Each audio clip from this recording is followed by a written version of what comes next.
नमस्कार दोस्तों, स्वागत है आपका स्टडी फॉर सिविल सर्विसेज में। यूपीएससी का जीएस का 4 पेपर हो गया है एथिक्स का।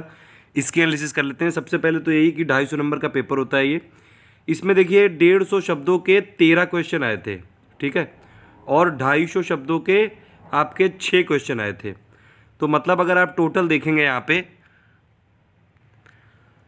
3450 वर्ड लिखने थे आपको 3 घंटे के अंदर, ठीक है। तो पेपर की देखिए लैंग्वेज अगर किसी को समझ में आ रही है, जो लोगों ने पेपर नहीं दिया होगा उनको लग रहा होगा कि काफ़ी इजी सा है, लेकिन रियल प्रेशर उन्हीं लोगों के ऊपर होता है जो लोग एक्चुअली वहाँ पे पेपर देते हैं। पेपर इजी है या टफ है ये तो पेपर में आने वाले मार्क्स से बता सकते हैं। हालांकि इस बार जो मेंस का जनरल अगर आप देखें, ओवरऑल अगर आप देखें टोटल मिला के एनालिसिस, तो प्री का जो है वो कठिन था। मतलब प्री अब यूपीएससी निकालना काफ़ी ज़्यादा कठिन हो गया है। मेंस में पेपर ऐसे देते हैं कि जनरली सबको समझ में तो आ ही जाए। अब देखिए एक बात और है कि अगर आप देखें तो इसमें जितने भी क्वेश्चंस हैं, अब इसमें ज़्यादातर क्या है, केस स्टडी आई हैं। केस स्टडी कितने, 120 नंबर की तो केस स्टडी ही है। 6 केस स्टडी आई हैं, और ये 6 केस स्टडी जो ऐसी हैं इसमें आपके जितने भी जो क्वालिटीज़ 4 ये यूपीएससी सब के सब चेक कर सकते हैं वो लोग। जितनी भी क्वालिटी एक सिविल सर्विसेज के एस्पिरेंट में होनी चाहिए वो सब कुछ, ठीक है। इसमें और भी बहुत सारी चीज़ें हैं कि केस स्टडी को सॉल्व कैसे किया जाए। देखिए एक जी सुब्बाराव की बुक आती है, प्लस इंटरनेट में बहुत सारे सोर्सेज हैं, जैसे कि आपके इनसाइट हो गया, आईएएस बाबा हो गया, या फिर विजन आईएएस हो गया, या फिर और कोई भी आप इवन जीएस की जो क्वेश्चंस की सीरीज़ होती है वो आप अगर आप सॉल्व करके लगातार करते रहें तो काफ़ी कुछ किया जा सकता था। कई सारी क्वेश्चन जो है वो बहुत सारी साइटों पे मिल सकता है, तो इसलिए सब लोग क्लेम कर सकते हैं कि उन्होंने ये बताया था। हालांकि काफ़ी सारी चीज़ें जो एडिटोरियल्स में भी हैं आ जाती हैं। तो मेन बात जो है वो फंसती है सिर्फ राइटिंग प्रैक्टिस में। तो जिसने अच्छे से अच्छी राइटिंग प्रैक्टिस की होगी उसी के मार्क्स ज़्यादा आएंगे। एक बात और है कि अब देखिए जितने भी यहाँ पे दिल्ली में जो लोग कोचिंग करते हैं, ज़्यादातर लोगों ने ये सब क्वेश्चन शायद पहले देख भी रखे हों, लेकिन फिर भी सिलेक्ट तो बहुत कम ही लोग होंगे। अब चलो इसमें कुछ क्वेश्चंस देख लेते हैं कि कैसे कैसे रहा। इसके आंसर तो नहीं मैं अभी बता पाऊंगा क्योंकि यूपीएससी का ये पेपर है और इतनी जल्दी इसके आंसर लिख पाना भी, एक आइडियल आंसर लिख पाना भी बहुत मुश्किल है। जिन लोगों ने वहाँ पे दे के आए पेपर वो काफ़ी ज़्यादा ब्रेव भी हैं, और 3 घंटे में इतना ज़्यादा लिखना भी बहुत बड़ी बात है। मतलब 3450 वर्ड, लगातार उंगलियाँ दर्द होने लगती हैं। मैंने लिखा हुआ है मेंस, इसलिए मैं भी बता रहा हूँ। अब देखिए कुछ क्वेश्चन जो हैं वो लगातार आपके जो एथिक्स के सिलेबस होता है वहीं से डेफिनेशंस पे ही आ जाते हैं। तो इसके लिए बेसिक अप्रोच तो देखिए एथिक्स के लिए अगर मैं बताऊं तो एथिक्स के लिए ऐसे एज सच कोई बुक अगर आप ना भी पढ़ो ना तब भी आपके अच्छे खासे नंबर आ सकते हैं। अगर आप नॉर्मली न्यूज़पेपर को अच्छे से पढ़ते हो, एडिटोरियल्स को अच्छे से पढ़ते हो, प्लस जो राज्यसभा के कुछ डिस्कशंस आते हैं उनको अच्छे से समझते हो, प्लस एडिटोरियल पे आपका ज़्यादा फोकस रहता है, तो काफ़ी सारी चीज़ें तो कवर हो जाती हैं वहीं से। कुछ कुछ चीज़ों की अगर डेफिनेशंस है उसमें भी ऐसी कोई आइडियल डेफिनेशन नहीं होती है।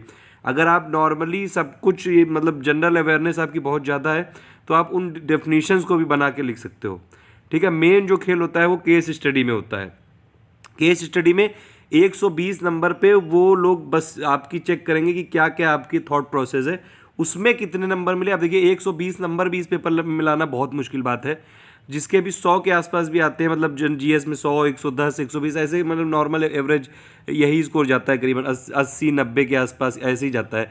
अब वो तो ये है कि अब देखिए जैसे अगर मान लीजिए जो पेपर की लैंग्वेज है वो ईजी है, तो मतलब सब लोगों ने लिखने की अच्छे से अच्छी कोशिश की होगी, तो इसका मतलब ये भी कि शायद कट ऑफ ज़्यादा चला जाए। वैसे भी आपने देखा है कि यूपीएससी के मेंस का जो कट ऑफ है वो धीरे धीरे बढ़ता ही जा रहा है।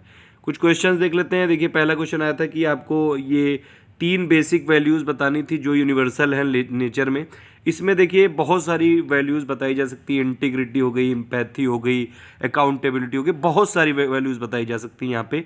और ये आपने नॉर्मल भी कोई अगर एथिक्स के नोट्स भी पढ़े हों, या फिर अगर आपने कोई भी टेस्ट सीरीज जो विजन आईएएस की, या फिर आईएएस बाबा या इनसाइट, या फिर और भी कोई अगर आपने करी हो, उनके मॉडल आंसर भी देखे हो तो ये बहुत सारी वैल्यू बार बार लिखी रहती हैं ये। फिर नेक्स्ट है इसमें कोड ऑफ एथिक्स और कोड ऑफ कंडक्ट में क्या डिफरेंस होता है। मैंने देखे थे कई जगह ये क्वेश्चन लिखे हुए थे, अभी कई लोग क्लेम करेंगे। मेन बात वही कि जिसने लिखने की प्रैक्टिस की होगी उसने किए होंगे।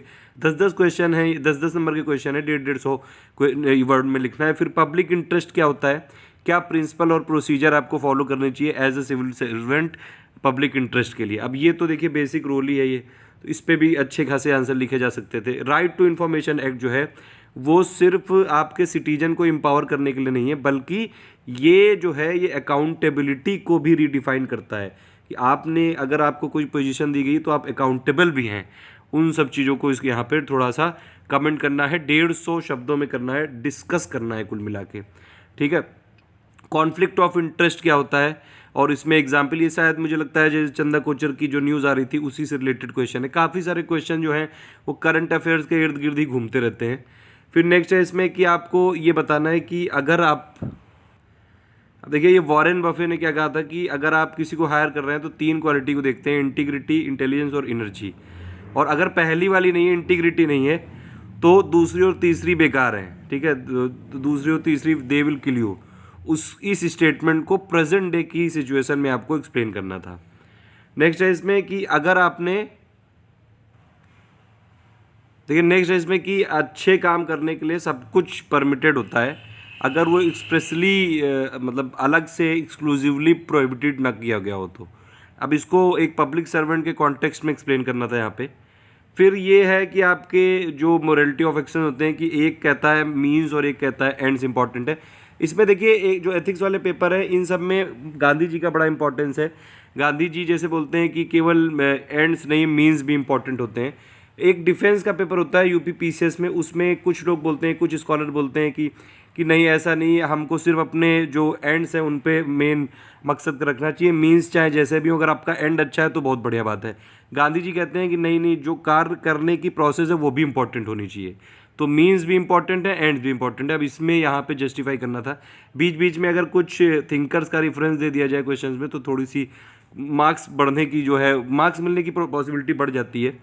नेक्स्ट है इसमें देखिए जो गवर्नमेंट ऑफ इंडिया है, मान लीजिए अगर कोई डैम कंस्ट्रक्ट कर रहा है वो भी ऐसी जगह पे जहाँ पे फॉरेस्ट हैं और प्लस वहाँ पे लोकल कम्युनिटीज़ भी हैं, तो क्या रैशनल पॉलिसी होगी। अब देखिए ये सब डिसीजन मेकिंग वाले सवाल हैं कि आपका यहाँ पे डिसीजन मेकिंग का पूरा टेस्ट हो रहा है। नेक्स्ट है इसमें कि process of resolving ethical dilemma in public administration, इस पे कई सारे आर्टिकल हैं और ये क्वेश्चन मुझे लग रहा है शायद रिपीटेड भी मैंने देखा है ये वाला क्वेश्चन। एक आध क्वेश्चन ऐसे कर देते हैं ये लोग कि कुछ कुछ रिपीट कर देते हैं, ठीक है। नेक्स्ट इसमें यहाँ पे देखिए 3 यहाँ पे स्टेटमेंट दिए गए हैं यहाँ पे, और ये भी वही 10-10 नंबर के ही हैं। ये वाला जो पहला स्टेटमेंट है ये अब्राहम लिंकन का है, और दूसरा वाला गांधी जी का है, तीसरा वाला है टुरुक कुरूल का है, ठीक है। इन तीनों को आपको यहाँ पे एक्सप्लेन करना था ये, ठीक है। ऐसे क्वेश्चन आते रहते हैं और इन तीनों जो कोटेशन है आपके, इनको प्रेजेंट कॉन्टेक्स्ट में एक्सप्लेन करना है। तो मतलब इसमें कुल मिला के ये देखिए मेन बात तो राइटिंग प्रैक्टिस की ही है। दूसरी बात कि कुछ चीज़ें तो नेचर में ही होती हैं कि मतलब वो लोग ये देखना ही चाहते हैं कि एक्चुअली आप क्या चाहते हैं, और इसमें आपके जो थॉट प्रोसेस है उसका बहुत बड़ा रोल है। क्योंकि ज़्यादातर केस स्टडी में आप, अब देखिए केस स्टडी को रट के तो जा ही नहीं जा सकती कि नहीं अगर ये वाली सिचुएशन होगी तो हम यही लिखेंगे। वो तो वहाँ पे कई सारी चीज़ें तो उस मोमेंट पे ही आपको डिसाइड करना होता है कि क्या लिखना है, और वो भी इतने प्रेशर में, इतने कम टाइम में क्वेश्चन को पूरा पढ़ना, फिर समझना, और फिर उसी टाइम तुरंत आपको डिसीजन लेके आंसर लिखना, ये भी बहुत बड़ी बात है। पता नहीं लोग कैसे इस पेपर को सरल कह रहे हैं, मुझे तो नहीं लगता है कि पेपर कहीं से भी सरल है। बहुत ही ज़्यादा बैलेंस्ड पेपर तो है कि अगर आपने क्वेश्चन अगर लिखने की प्रैक्टिस आंसर अच्छे से कर रखी है तो बहुत बढ़िया बात है, लेकिन क्वेश्चन कितने लंबे लंबे होते हैं और इसको समझना भी बहुत एक कला है। अब देखिए ये वाला क्वेश्चन जो है इसमें ओवरऑल क्या बोला है कि राजेश कोई एक है, वो बहुत ही सीनियर ऑफिसर है, ठीक है। उसको जो उसके हायर ऑफिसर हैं वो बहुत भरोसा करते हैं, बहुत ज़्यादा ईमानदार है, और उसीलिए उसको एक ऐसी स्कीम मतलब उसको बोला गया कि आप इसको पूरा कार्यान्वित करो जिसमें कुछ यहाँ पे कंडीशन है, 60 साल से ज़्यादा हो, किसी रिजर्व कैटेगरी का हो, एज वाला वो इनकम वाला क्राइटेरिया भी है, और प्लस अगर उसके ये दिख रहा है कि जो हेल्थ है वो उसकी ठीक हो सकती कि नहीं। अब एक दिन वो बैठा था और उसके पास लोग आए, वृद्ध दंपत्ति आए, मतलब एक जो सीनियर सिटीजन आए टाइप के, हस्बैंड वाइफ है, और उनके उनके जो है जो वृद्ध व्यक्ति था उसके पेट में कुछ तकलीफ हो गई थी और वो बार बार दर्द हो रहा था, ठीक है, शारीरिक श्रम नहीं कर पा रहा था। अब उसने मेन चीज़ यहाँ पे क्या है कि सब कंडीशन वो फॉलो कर रहा था, बस ये रिजर्व कैटेगरी से नहीं था। तो ऐसी जगह राजेश को क्या डिसीजन लेना चाहिए था कि, और ये भी है कि मतलब अगर इसका इलाज किया जाए तो वो मतलब उसका जो लाइफ है वो अच्छे से, उसकी हेल्थ अच्छी हो सकती है, मतलब जो दवाओं का जो इलाज है, जो स्कीम है वो कुल मिला के उसका यूज़ हो सकता है। अब लेकिन ऐसे टाइम पे ये है कि आपको ये बताना था कि एज राजेश की कि राकेश को कैसे रिस्पॉन्ड करना चाहिए था इस सिचुएशन को। तो इसमें बहुत सारी चीज़ें हैं। और देखिए एक बात और है कि वो जो दंपत्ति थे उनके कोई चिल्ड्रन भी नहीं था सपोर्ट करने के लिए, ठीक है।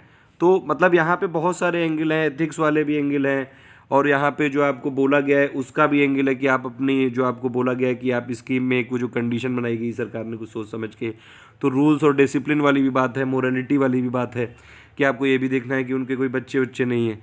तो अब ऐसी जगह पे रह के इसको कैसे रिस्पॉन्ड करना चाहिए, ये आप ही, ये आपका ही आंसर वो लोग चाह रहे हैं कि आप बताइए आपके हिसाब से क्या होना चाहिए, ठीक है। तो ये है। और अगर वो चाह रहे हैं कि वो जो दंपत्ति, अगर उनको 1 लाख रुपए तक, मतलब वो है कि उनके पेट में दर्द हो रहा था और उनका कोई डॉक्टर जो है फ्री में इलाज करने को भी तैयार है, लेकिन जो इधर उधर की दवाइयों के लिए 1 लाख रुपए चाहिए, वो तो आपको, अगर वो आप स्कीम से दिला दो तो उनका सब काम हो जाए, ठीक। तो अब इस, ये पूरा कंडीशन एनालिसिस है, ये केस थी, केस स्टडी। फिर नेक्स्ट है इसमें, इसका देखिए सार क्या है कि आप एक बहुत सीनियर ऑफिसर हैं मिनिस्ट्री में, ठीक है। आपके माध्यम से बहुत सारे पॉलिसी डिसीजन लिए जाते हैं। अभी एक कोई रोड कंस्ट्रक्शन का प्रोजेक्ट आने वाला है, ठीक है, उसको नोटिफाई करने वाले, मतलब नोटिफाई नहीं हुआ है अभी, पब्लिक में नोटिफाई नहीं हुआ है, पब्लिक डोमेन में नहीं आया है, और उससे पहले ही मतलब मिनिस्ट्री बस जस्ट कोई बड़ा सा प्रोजेक्ट लॉन्च करने जा रही है, ठीक है। अब इसमें क्या है कि इसमें बहुत सारी चीज़ें हो सकती हैं कि जब ये आएगा तो वहाँ पे जो ज़मीनें हैं वो कब्जा की जाएंगी, ऐसे वैसे ऐसा इंश्योर किया जा रहा है कि ज़्यादातर जो इसकी ज़मीन है वो गवर्नमेंट वाली ली जाए, प्राइवेट वाले जो लैंड को कम से कम एक्वायर किया जाए, ठीक है। तो कम से कम पेड़ काटे जाए, कम से कम जो एग्री फर्टाइल लैंड है उसको बर्बाद किया जाए, ये सब कंडीशन है इसमें। लेकिन जो कंसर्न मिनिस्टर था, जो उसी मतलब जो ये रोड प्रोजेक्ट वाला मिनिस्टर है, उसने आपको बोला कि आप ऐसा करो कि रोड प्रोजेक्ट को इस हिसाब से रीअलाइन करो कि उसका कोई 20 एकड़ का फार्म हाउस है, वो वहाँ से रोड गुजरे। मतलब कुल मिला के सीधा सीधा वहाँ पे उसका इंटरेस्ट है कि रोड वहाँ से जाएगी, उसके फार्म हाउस की कीमत बढ़ जाएगी, या फिर बहुत सारी चीज़ें हो सकती हैं। अब उसने कहा कि अगर आप ऐसा करोगे तो ये क्या करेंगे मंत्री साहब कि ये आपकी, मतलब आप एज ए ऑफिसर हो तो आपकी वाइफ के नाम पे कोई लैंड खरीदवा देंगे, वो भी मतलब आपके पैसे से ही खरीदवाएंगे, कोई ब्राइब नहीं, वहाँ बोल रहे हैं। वो कह रहे हैं कि आपको दिलवा दिया जाएगा, और अगर कोई फाइनेंशियल दिक्कत हुई तो उसकी मैं आपकी मदद कर दी जाएगी, ठीक है। और ये भी वो समझा रहे हैं कि इसमें कोई गलत नहीं है, क्योंकि वो तो ज़मीन खरीदी जाएगी और वो, ये बिल्कुल लीगल प्रोसेस है ये, ठीक है। लेकिन अगर आपने ये कर दिया तो बहुत सारा जो है लैंड वहाँ पे डिस्प्लेस हो जाएगा, और प्लस जो ट्रीज़ हैं वो काटे जाएंगे, ग्रीन कवर हट जाएगा। तो ऐसी सिचुएशन में, ऐसी क्रिटिकल सिचुएशन में, देखिए यहाँ पे क्या लिखा है, क्रिटिकली एग्जामिन। अगर कभी भी ऐसा लिखा हो तो प्रोस कॉन्स वे फॉरवर्ड सब कुछ यहाँ पे पूरी 360 डिग्री एनालिसिस मांग रहा है ये, क्या क्या कॉन्फ्लिक्ट ऑफ इंटरेस्ट हो सकते हैं, और आपकी क्या क्या रिस्पॉन्सिबिलिटी होनी चाहिए एज ए पब्लिक सर्वेंट, ये सब बतानी थी वहाँ पे, ठीक है। तो मतलब अब देखिए कितना बड़ा ये केस स्टडी है, इसमें फिर इसको समझ के कि क्या इसमें लिखना है, क्या क्या पॉइंट लिखने हैं, वो भी 250 शब्दों में, कोई ऐसा वहाँ निबंध नहीं लिखना है कि लिखते गए तो लिखते गए, वैसे भी इतना टाइम भी नहीं है, 3450 वर्ड लिखने हैं, बहुत ही सोच समझ के। तो ये सब चीज़ें हैं इसमें। अब देखिए इसमें नेक्स्ट है जो इसमें केस स्टडी, उसमें क्या कह रहा है कि एक ऐसा राज्य है जहाँ पे शराबबंदी लागू है, ठीक है, और अभी आप उस जगह के एक ज़िले में पुलिस अधीक्षक आपको एज अपॉइंट किया गया है, और वो वहाँ पे मतलब देखिए शराबबंदी तो है, लेकिन अवैध जो शराब के कारखाने हैं वो कई जगह हैं फिर भी। दिक्कत ये कि और वहाँ पे अब देखिए जो भी ये जो कच्ची शराब है, इससे बहुत सारे लोगों की डेथ हो जाती है, ठीक है, और समस्याएं भी बहुत ज़्यादा होती हैं, कानून और व्यवस्था की भी समस्या है बहुत ज़्यादा, ठीक है, पुलिस के मुकदमे होते रहते हैं, आपराधिक मुकदमे, बहुत सारी चीज़ें हैं ये। तो यहाँ पे अभी मतलब अगर शराब भी बंद कर दिया गया है और फिर भी ये सब चीज़ें आ रही हैं, लेकिन आपने फिर निरीक्षण किया तो ये पता चलता है कि मतलब निरीक्षणों से पता चलता है कि ज़िले के जहाँ जहाँ पे शराब बनाने का जो कार्य, मतलब काम हो रहा है, वहाँ पे शराब बनाई जा रही है, तो वो जो है वो बहुत ज़्यादा बैकवर्ड है, सोशली बैकवर्ड भी हैं, इंडस्ट्रियली बैकवर्ड भी है, कि वहाँ पे कोई और इंडस्ट्री नहीं कि वो लोग क्या करें, अगर शराब नहीं बनाए तो कैसे अपना लाइवलीहुड चलाएं। प्लस वहाँ एडुकेशनली भी बहुत बैकवर्ड है, बहुत ही इलिटरेट जिला है वो, कोई वहाँ पे ऐसी इरिगेशन फैसिलिटी भी नहीं कि वो अच्छे से खेती वेती कर सकें, तो इसीलिए कृषि भी वहाँ पे नहीं की जा रही है। और प्लस बहुत सारे जो वहाँ पे कॉन्फ्लिक्ट भी होते रहते हैं, इसी की वजह से वहाँ पे जो शराबबंदी है वो फूलती जा रही है, ठीक है। और अतीत में मतलब पास्ट में ना सरकार ने कुछ ऐसा किया, ठीक है, और ना वहाँ पे किसी भी तरह से हालात सुधारे गए, ना वहाँ पे जितने भी सोशल ऑर्गेनाइजेशन थे उन्होंने भी कोई ऐसा काम किया। अब इस समस्या को नियंत्रित करने के लिए आप क्या क्या नया वो उपाय अपनाएंगे, मतलब यहाँ पे ये चीज़ ध्यान में रखनी है कि वहाँ पे उनको, अगर मान लीजिए आप ये बोल रहे हैं कि ठीक है आप शराब बनाना बंद कर दो, तो वो क्या करे, ये वाला भी ऑप्शन लेके चलना पड़ेगा, ठीक है, क्योंकि वहाँ पे इरिगेशन फैसिलिटी है नहीं, इकोनॉमिकली, इंडस्ट्रियली और एडुकेशनली बैकवर्ड है वो, बहुत ज़्यादा क्लैशेज होते हैं, अलग हैं, लोग इलिटरेट हैं, अनपढ़ हैं, वो अलग हैं। तो इन सब की एक 360 डिग्री एनालिसिस करते हुए क्या क्या न्यू अप्रोच होनी चाहिए आपकी, ये क्वेश्चन यहाँ पे पूछा गया है। फिर नेक्स्ट है इसमें, यहाँ पे देखिए इसमें नेक्स्ट है, इसमें एक बहुत बड़ा सा कॉर्पोरेट हाउस है और वो इंडस्ट्रियल केमिकल बनाता है, वो बहुत लार्ज स्केल पे बनाता है, ठीक है।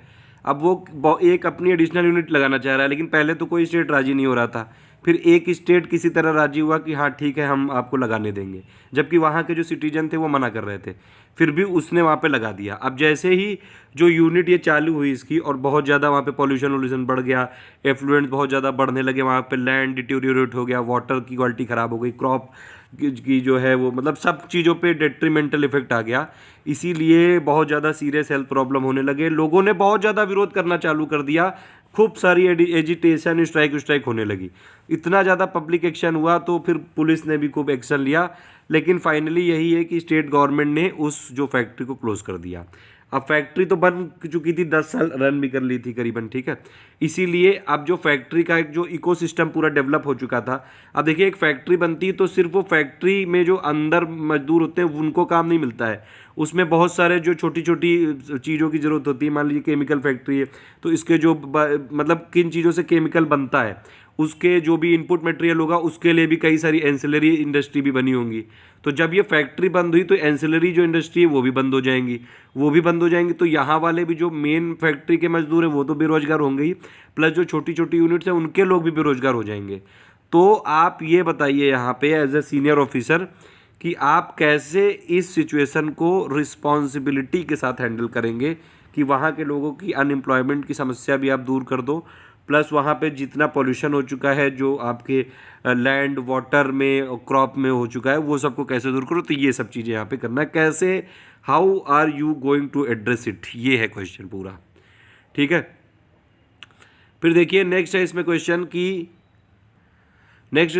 है, डॉक्टर एक्स हैं, एक लीडिंग मेडिकल प्रैक्टिशनर है वो, और उन्होंने एक चैरिटेबल ट्रस्ट किया है, स्थापना किया है उन्होंने, और उन्होंने ये भी बोला है कि एक सुपर स्पेशलिटी हॉस्पिटल लगाएंगे सिटी में, ताकि जितने भी जो सेक्शन है सिटी में रहने वाले सबकी जो मेडिकल ज़रूरतें हैं उनकी पूर्ति की जा सके।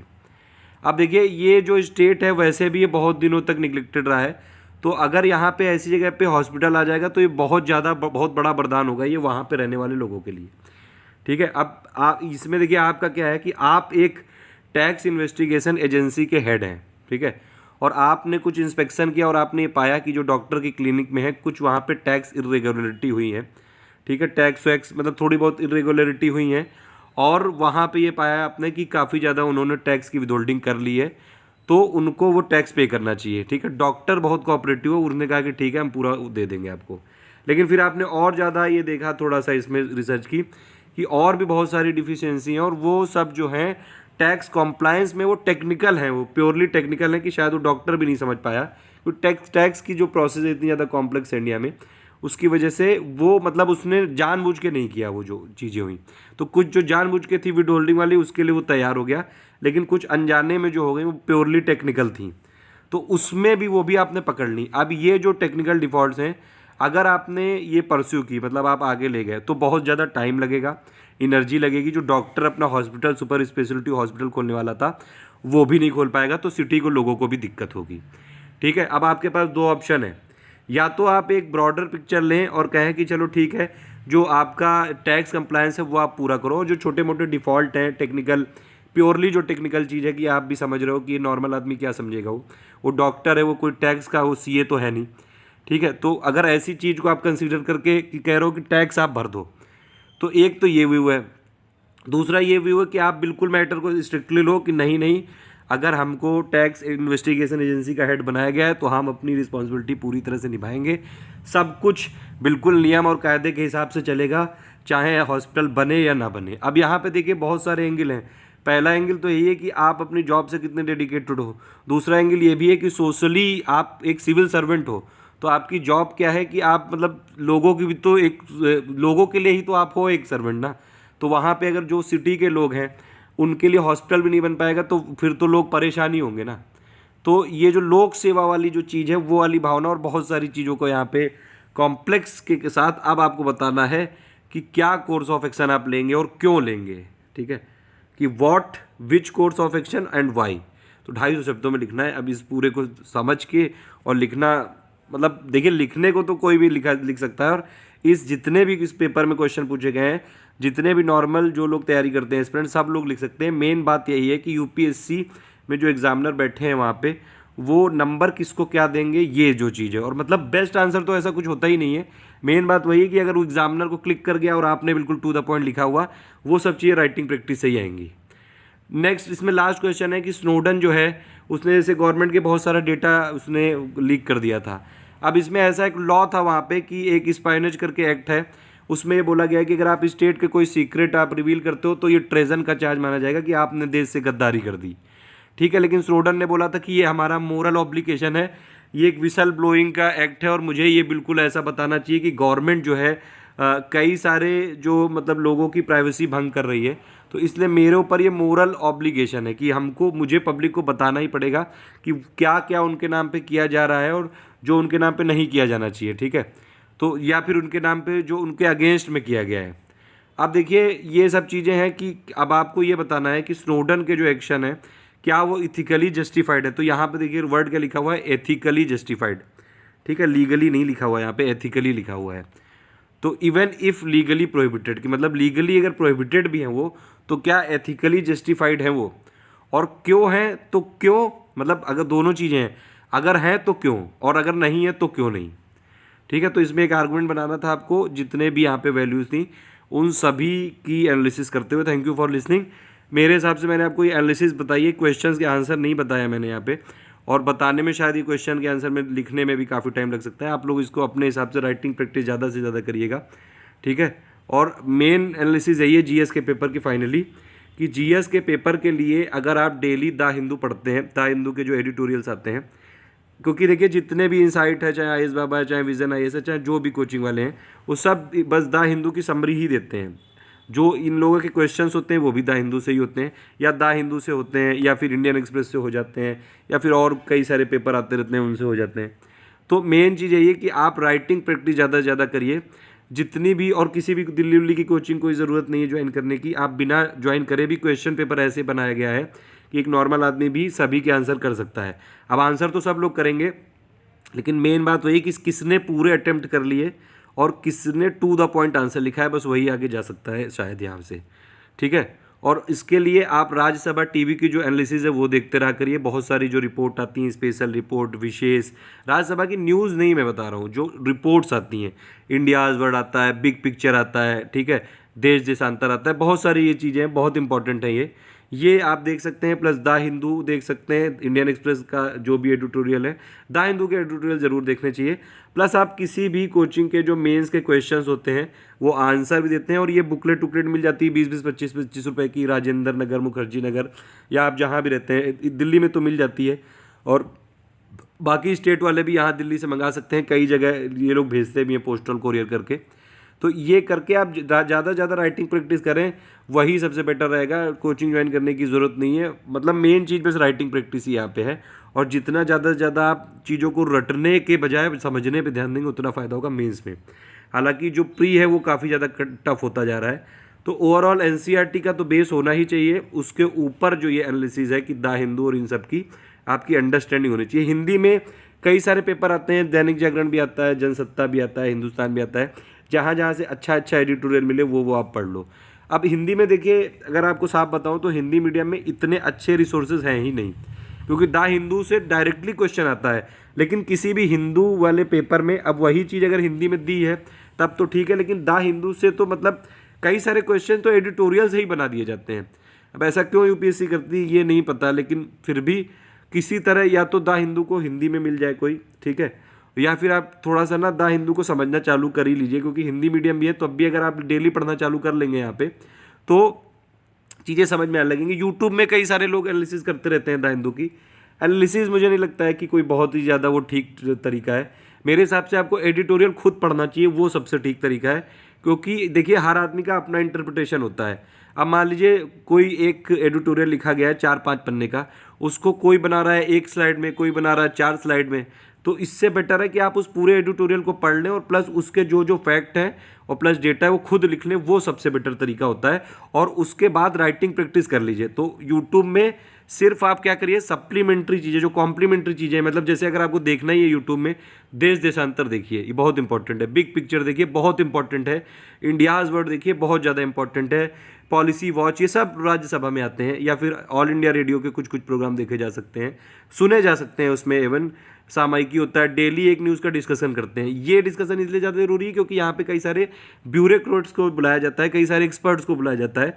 उन लोगों को चीज़ें पता होती हैं, वो टू द पॉइंट बातें करते हैं। एडिटोरियल में जो भी लोग हैं, हमारे आपके जैसे ही लोग हैं वो लोग, तो उनकी जो मतलब एक मेंटल लेवल है, मैं ये नहीं कह रहा हूँ कि कोई कम है किसी से, बिल्कुल ऐसा हो सकता है कि वो लोग बल्कि कई सारे एक्सपर्ट थी जो समरी वो उससे अच्छी देते हो, लेकिन यहाँ पे आपको बेटर व्यू मिल सकता है मेरे हिसाब से। Thank you for listening, please like and share.